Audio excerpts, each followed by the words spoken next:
It's just another fight for me. You know, it's big. Every time there's a Conor McGregor fight, it's big. We're in Las Vegas. We're fight capital. You know, international fight week, even more crazy.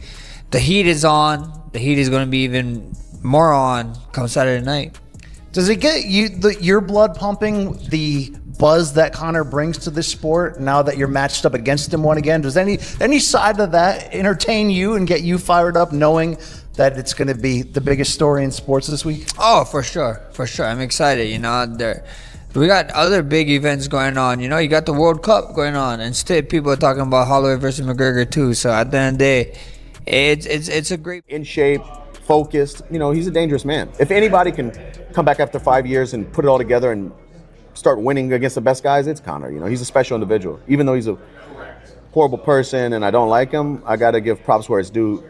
He has some God-given gifts. You just seem to will it, you know. Is it as easy as that? Or how, like, I know you just kind of described it, but how? How did you get that confidence back to walk in there and face a guy like Max Holloway on Saturday? Man, I don't know. It's above, brother. It's divine. It's not me. It's above. That's how I feel with it. I could question my own self with that also, but I have it. I'm confident, and I'm gonna showcase it. I love this arena.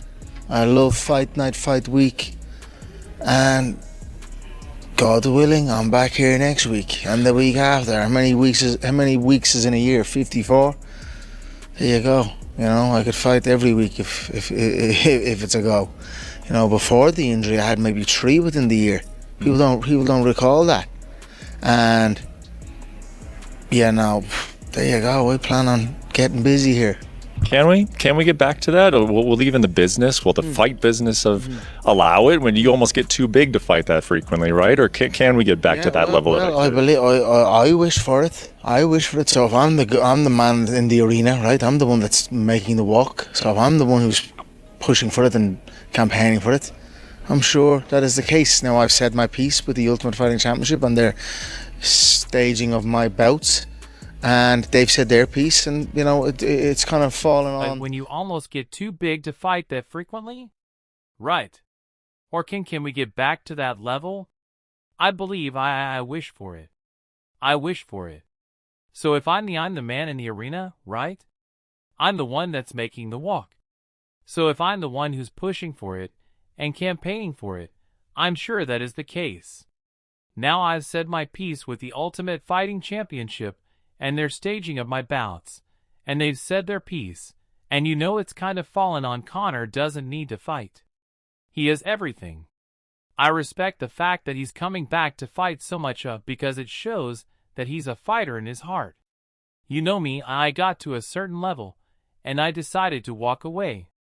You know Conor, he's back and shows that he's still that fighter despite having so much success. I'm rooting for him. Proud of Conor. I'm a massive fan. I think I will be for the rest of my life. You know, he has had a lot of struggles, ups and downs, just like I have, but he always gets back on his feet, which is a huge example to so many out there. So did we ever think that McGregor was coming back? He always threatened coming back, didn't he? But I think that like there's been so many stop stars with McGregor that yeah. No one knows where we're up to. But you know what? I watched a couple of his interviews recently. He seems in a really good place. I know it's only an interview, but he does seem in a good place. When McGregor is on form, he's absolutely unreal. Absolutely unreal. He's beat Max Holloway before. Max Holloway, in my opinion, really good fighter. One of the best ever. Didn't look great in his last fight. Did not look great against Charles Oliveira at all. He didn't. He looked like he kind of like was questioning whether he wanted to be there or not at points. But that is he was fighting a grappler. So you know, when it's all striking, which it probably will be with times when you're fighting regular, that helps as well. Sometimes it works the other way. It just depends where they're at. But like I say, I heard a couple of McGregor interviews. I was very impressed with the way what he was talking about, and how calm he seemed and how focused he seemed. I know it's just an interview, It doesn't really mean anything, but he's up against an active guy like a Max Holloway. But I think the thing is that power doesn't leave that, like he just needs one shot and it can be over. So, I'm more favoring towards a McGregor win, to be honest. I can tell. But how does Holloway win this fight? Holloway wins by just out-voluming him, being at the right spots at the right time. Very tall, lanky guy, using good footwork, using good timing. His timing is definitely going to be better cause he's been fighting way more regular than McGregor.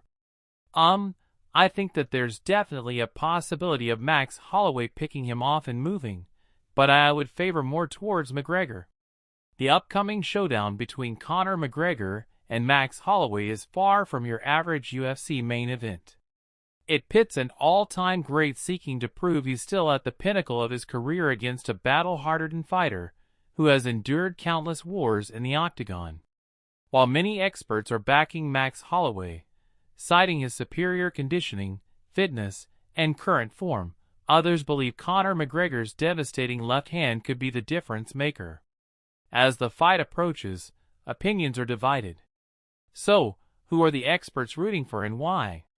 And then A about it. You say, well, it didn't land. Yeah, no, A cause I blocked it. The problem is I'm still sitting on my ass, you dumbass. Like, that's the problem. But I remember him saying, it didn't land. Well, okay, you're right. It didn't. It's still illegal to throw to the A head when I'm sitting on my butt.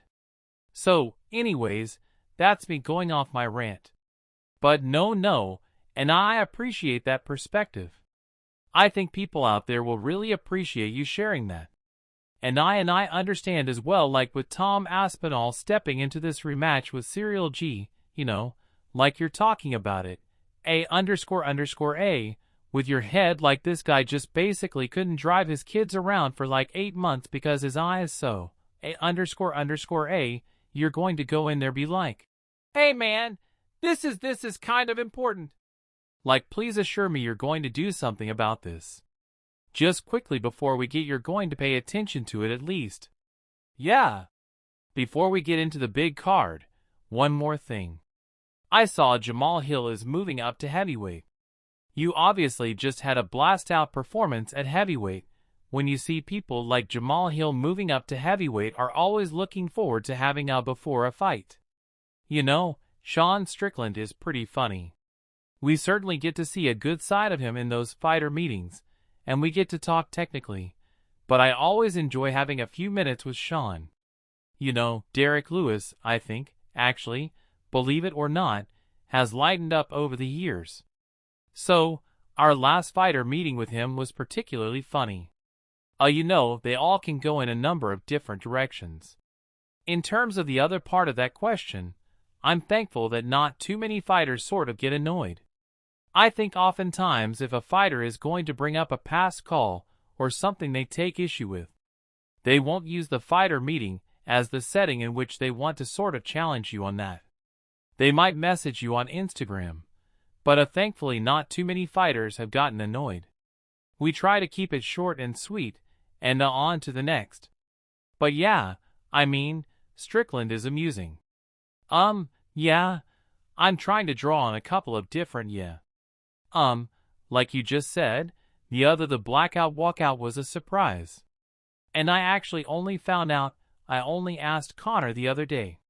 I was like, did you know about that? And he didn't know either.